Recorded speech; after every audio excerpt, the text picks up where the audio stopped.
Hey, and welcome back to this new video. Today we will talk about the Google Ads Transparency Center.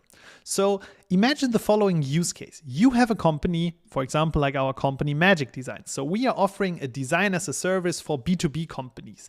And there are obviously a ton of competitors around. One of our competitors is Supersite. And sometimes if I'm thinking about our marketing or our ads, I want to understand how our competitors position themselves and also what works for them or what doesn't work. And with the Google Ads Transparency Center, I can do that very, very easily.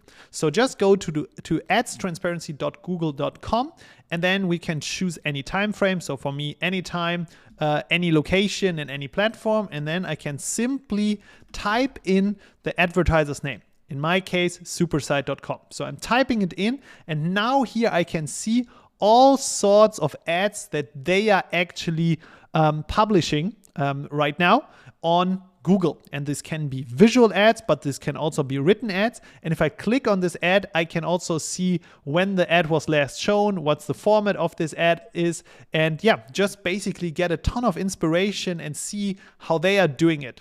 And I hope you like this video. It helps you to understand a little bit better the possibilities of the ads library. And also there are two other videos about the LinkedIn ads library and the Meta ads library. So if you combine all of this, you get a good sense about the paid acquisition of your competitors. If you like the video, give us a thumbs up or follow the channel and see you in the next video. Bye bye.